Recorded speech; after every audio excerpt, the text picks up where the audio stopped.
Hey, how you doing? We are back again with another episode of Stronger Together. Today we are in Fife, Washington, and we are here with Shawn from Nine9Line. And I'm going to turn it right over to him, have him introduce himself, and let us know if you have any military affiliations also. I do. So my name is Shawn Durnen. I am the president and one of the founders of Nine9Line Veteran Services. I served in the Army for give or take 6 years. U.S. Army, like I said, out in Operation Iraqi Freedom. Come from a long line of military guys, man. From my grandfather in World War II, he was with the U.S. Army Air Corps. To my uncle in Vietnam, my brother in the Navy, my cousin in the Navy.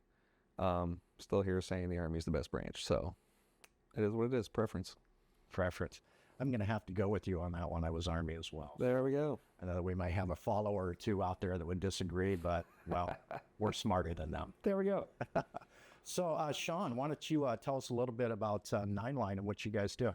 Yeah, so Nine9Line was initially started back in 2011 as a labor of love. I mean, everything we do was to meet, everything we started doing was to meet the need of our military veterans, families, and it really branches back to most of the people that work here, actually.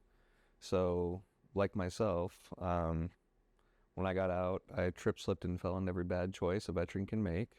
At the time, I was fighting through addiction, homelessness, post-war trauma, a lot of different things. And like many veterans, I didn't want to ask for help. You know, we're not programmed that way. So what I learned through some very life-humbling moments was that there was good people out there. And I had an amazing mentor and then another mentor and just really good people who pulled me out of this horrible time in my life. And that's what Nine9Line's all about. It's finding people where they're at and pulling them out of these horrible times in their lives. So the way we are built out is to really focus on what those most emergent and immediate needs are. So with Nine9Line, we have our housing program.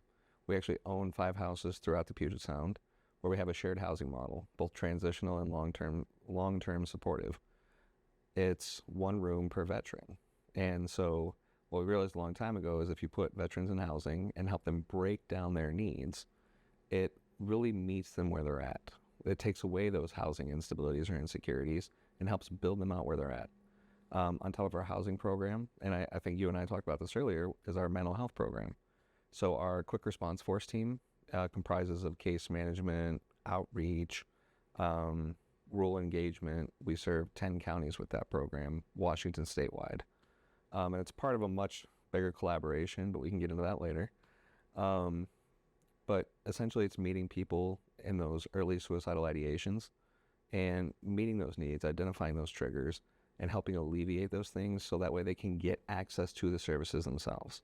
So we have hundreds of community partners, both locally and then on a national platform, who we connect veterans with. And when I mean veterans, I mean military families, Gold Star families, all these different individuals who build up that military community. And whether we have someone coming from Texas, Florida, New Jersey, or Washington State itself out of good old Joint Base Lewis McChord now. But they come to us, we screen them, and we get them involved in this program. And it's really identifying where they're at, right? And then, of course, our outdoor recreational hiking program. Our designated, and I love calling them our well-educated hippies, because they're the best, run our hiking program. And it's really taking veterans out into nature, helping them really come to terms with where they're at in a group setting, in a very calm and relaxing environment. We all know as veterans, not every veteran is like this veteran, that's like that veteran. So we want to create that well-rounded scope of how we engage with people. And then our most successful program is our employment program. So we have contracts throughout the entire South Sound for contract fulfillment. So we work with Boeing, we work with Microsoft, other local companies where we create jobs for veterans on site so they can get that gainful employment. We pay for their credentialing, their certifications, their OSHA training, things like that.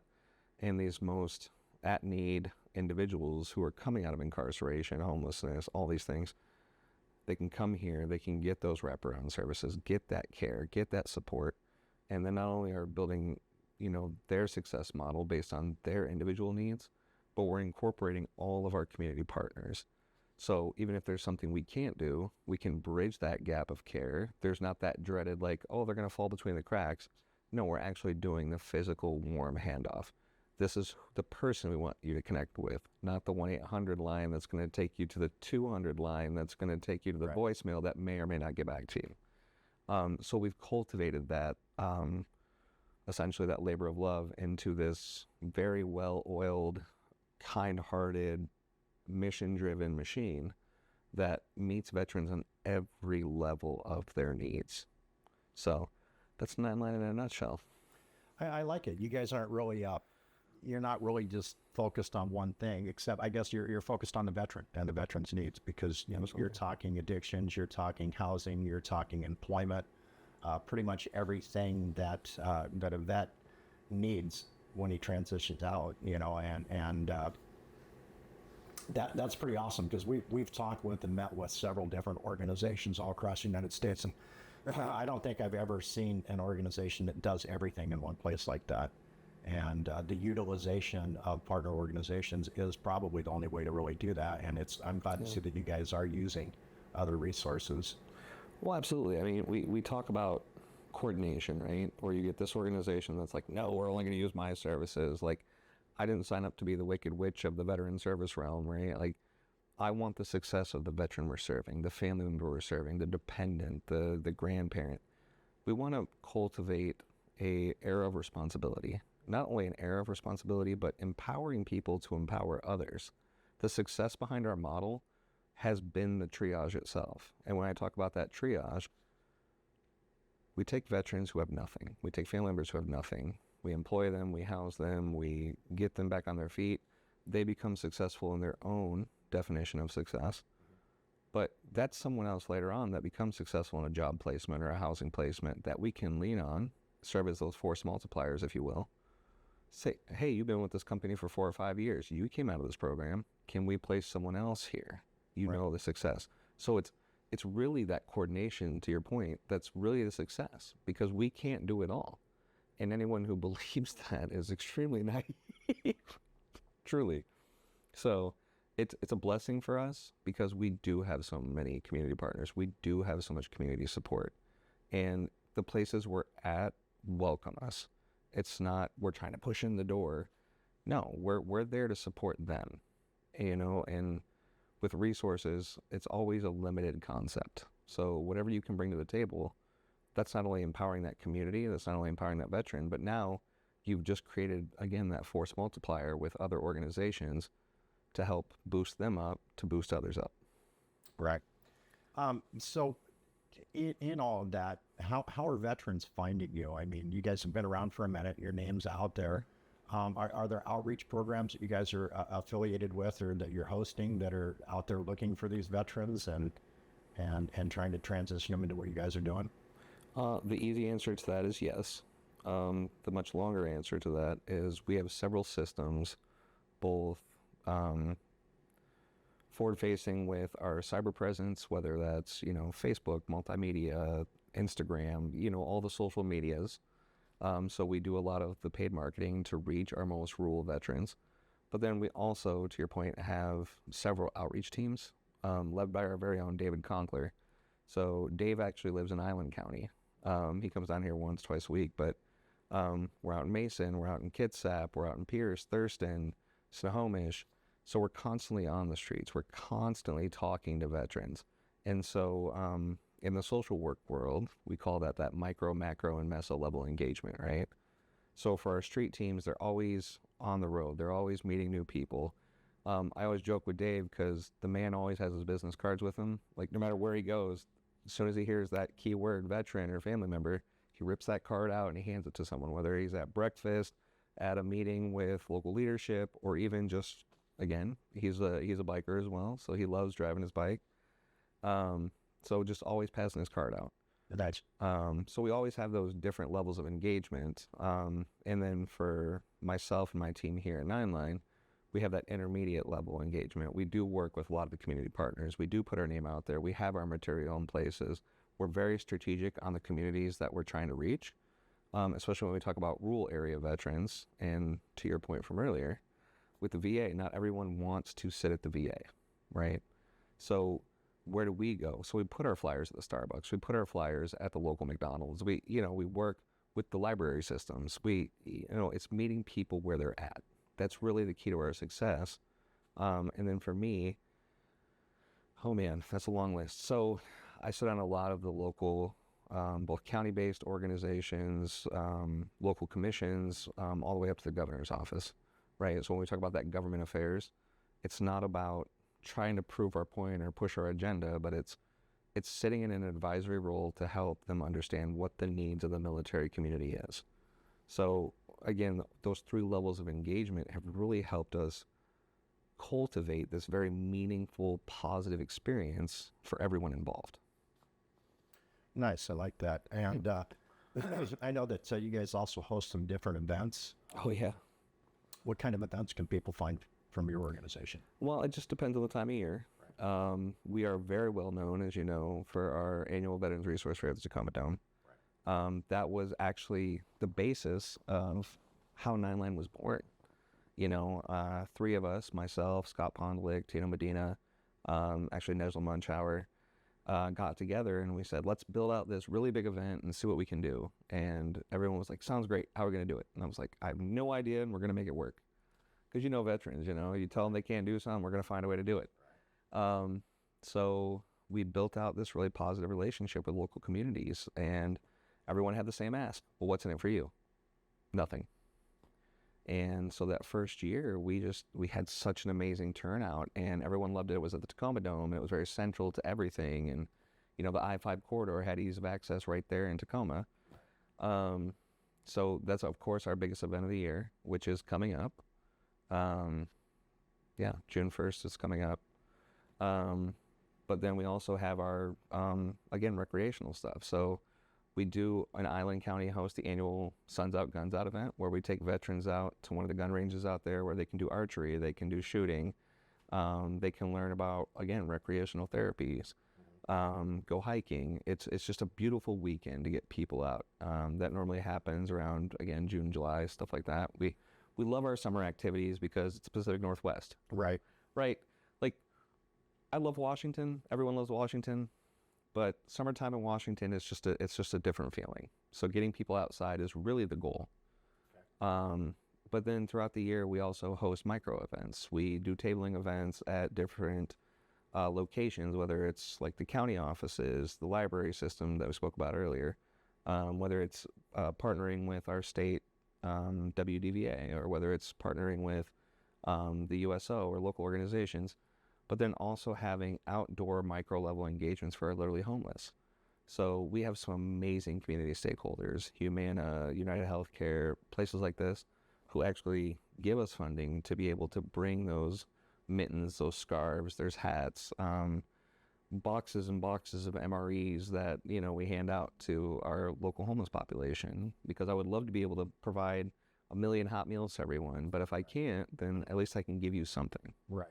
And then bringing out the medical teams. Red Cross is another one that's just been amazing, where they'll bring out their tents to cook food all day. They'll come out and they'll hand out, all sorts of things. So it's all year long, we're always doing something. And then even when we're not out there doing something, we constantly have veterans coming through our doors. Hey, I need housing. Hey, I need a resource. Hey, I just need to talk to someone.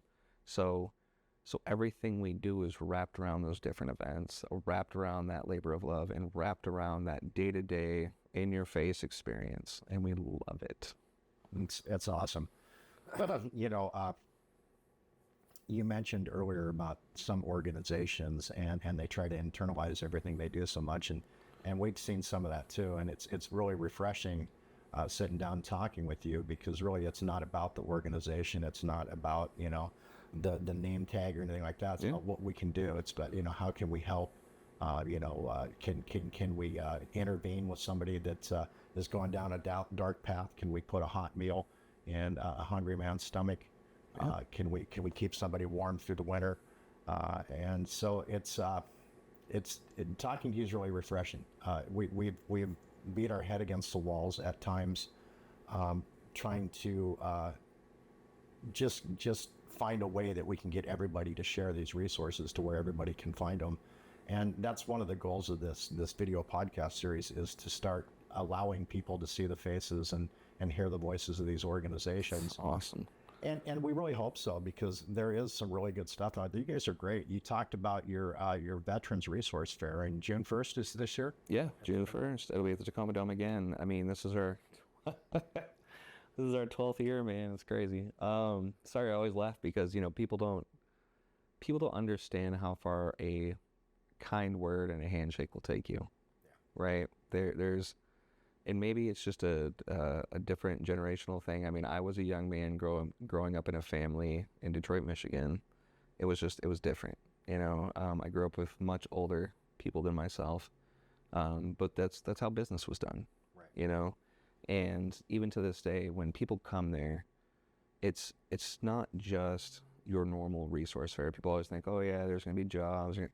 It's veterans helping veterans. And that's everything we've built on the foundation of everything we do. Anytime I'm out in the community, anytime I'm giving a public speech, or anytime I'm, talking with key stakeholders, my response is always the same. It's great. Thank you for the conversation, and thank you for inviting me to the table. But I'm riding on the shoulders of my team. I'm riding on the shoulders of a community of care. I'm riding on the shoulders of our partners, everyone. And I mean those things. It's not, for me, it's not just a free PR thing. It's realistically, like, we wouldn't be here today if it wasn't for those people. And everything we've done to this point, like with the fair, it really brought together what we wanted an organization to look like. When you go into the resource fair, you walk through the door, there's someone there to shake your hand. There's someone there to welcome you. Hey, do you want a cup of coffee? Hey, do you want something to eat before we walk through this chaos? And then when you start going to the tables and you start talking to people, these are veterans with their own lived experiences. Right. And anyone who's ever worked in that arena or that field knows, like, you're not doing this work because you're going to become some millionaire. You're doing this work because there's mission, there's purpose, there's drive. You're helping out people that devoted their lives to a higher purpose. And that's what you get when you're there. Any event that we ever invest into as an organization, that's what you're going to get, because we recognize, like, we're here because they're here, and they're here because this person's here, and that person's here because of this person. So why not create a whole-minded aspect of how to treat people? Like, you're not just treating a condition, you're not treating an issue, you're not treating homelessness, you're treating people. So why not meet them where they're at? And that was the goal. So that's what leaves us here. Last year, I really wanted to, 2 years ago, I wanted to go to the Veterans Fair. And then last year, I told myself I was going to go, and because I just wanted to go see what it was all about. I wanted to see what you guys were doing there. Yeah. And it just, it didn't line up. But with June 1st this year, I don't think I have any prior engagement. So I think that I'm going to be able to make it out this year. Okay. And I know that I would love to walk through and just see what you guys have built. I've heard so many really cool things about it that I think that I'll really enjoy being there. And I'll probably do a couple lives from there and a couple plugs from there, and just see what that's all about. I wish there were more things like that. I wish that there were just different events that were being structured with specific veterans' needs. Yeah. And there may be, and we just haven't found them yet.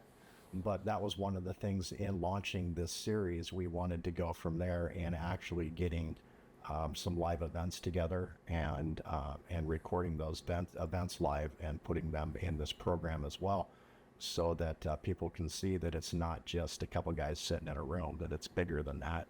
And there's more to offer than that. And so that's something that we'll be working on as we move forward. But back to you guys, I'm really impressed with what you got going here. And waiting to set up today, kind of looked around and talked with some of your people, and it's just a very, you said the handshake and the friendly hi, and that's what I was greeted with here. I walked in the door, and your people were really polite, and I felt right at home. So that's a lot, because if that isn't there, then a lot of guys will just turn around and walk back out. And that's truly it. Like, cultivating a culture of competency. everyone that calls 9line home, whether it's a staff member, employee, client, everybody, we're growing together, right? Like people ask me all the time, like, hey, what's your key to success? Hey, how'd you build this organization? Hey, how'd you do this? People. Everyone you will meet on the staff of 9line, whether it's Jules, our executive assistant, whether it's one of our case managers, one of our warehouse staff, they're all kind. And when onboarding these individuals, when hiring these individuals, I always look for the same thing. Can you just be kind? Right? You're absolutely correct when we say that veterans are looking for two things when they walk through the door. They want someone who can actually see them for who they are. And they want to see somebody who is legitimately being honest. That's it, right? And when people come in here, we're not a bunch of stuffed shirts. We're not a bunch of, I mean, I sit behind a desk most of the time these days, but, you know, before that, I wasn't always a pencil jockey. But they meet people who genuinely care about where they're going, right? There's no hidden agenda. It's what you see is what you get. And most of the time it's, hey, it's nice to meet you. You do get that handshake. You do get that warm introduction. Hey, you want a cup of coffee? Hey, we got a couple sodas. You had lunch today? That's the kind of organization I wanted to create, right? There doesn't need to be the fluff. There doesn't need to be the good game and good talk and then no follow through. Everything we do is proactive and reactive in the sense of how can we best help this person coming through this door? That may be the worst day they're having. Right. How do we meet them where they're at? And that's it. And that's, I'm proud to say, what you will always get when you come through our door. I like it. You know, we've covered a little bit about, you know, when you started, where you came from, a little bit about you as a person, and some of your organizational events and outreaches. And, you know, this whole interview has left me wanting to know more about you and your organization. Perfect. And I think a lot of our listeners, and I think they will as well too. So can you share a little bit with everybody how they can get a hold of you, how they can contact you, how they can help if they feel like they want to reach out and get involved? Absolutely. So just like any good organization, our website is www.nineline.org. You can go on there. All of our programs, all of our events, all of our everything is on there. It's really easy to use. When I say very user-friendly, I am absolutely computer illiterate. So if I can use it, anyone can. Nice. Or you can call our office at 253-922-7225. We are here Monday through Friday. And then on the weekends, just email us at help@nineline.org. We're located here in Fife. We have 3 offices, and someone is always here. So if there's someone out there who needs our help, if there's someone out there who just needs to be connected, or someone who just needs to talk, that's how you get a hold of us. Nice. Now, you had said earlier that when we were talking about how people, how you found people, you were talking about your social media presence. Yeah. So are all your social media links on your website? Can they link to them from there, or is there a different, a better way to find you on social media? Well, you can absolutely go through our website to find us there. But if someone wants to directly just connect to Facebook or LinkedIn or Twitter or TikTok or all the things, right? We literally just go on any of the social medias and it's just at 9line. Perfect. Pretty straightforward. That is simple. Yeah. It does make it nice. As an Army guy, I'm all about the acronym KISS, and I try to live my life that way. Right there with you. The simpler, the better. So, I just know that, you know, a lot of people, you know, social media anymore is where everybody is. Oh, yeah. And, you know, having a presence there is just about everything more important. I think websites are actually a thing of the past.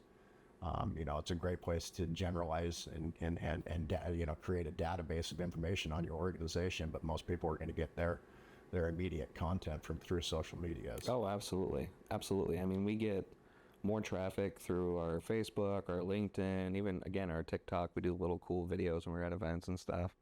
But we get more traffic through there. Hey, a buddy told me he was watching your channel and he wanted to connect me. Or, hey, we saw you guys on Facebook and you were at this event and it looked so much fun. How can we get involved? How can we volunteer? And I always tell people, like, we have all these different digital platforms, and yet there's still people out there who are finding themselves in need. So we have a no wrong door approach to everything we do. Again, a simple handshake and a kind word goes a long way. I'm a firm believer in that. Again, grew up in Detroit, Michigan. That's just how we are. But at the same time, there's no wrong way to get a hold of us. Perfect. I like it. All right, we're going to wrap it up on that. This whole series is about bringing people like Shawn and his organization to you guys. So as this progresses and moves forward, if there's any organizations out there that you're involved with or organizations that you would like to see us talk to, please let us know. And if you'd like to see us do more things with Shawn and his organization, let us know. And maybe we'll tiptoe around some of his events and take some footage there. Oh, please feel free. I know that I've really enjoyed this. It's been a while since I first heard about you, and I've wanted to talk to you for quite some time. Appreciate that. So now that I have kicked in your door, you'll probably see me again a time or two. But I do appreciate your time, and I appreciate you sharing your organization with us, because you guys are awesome.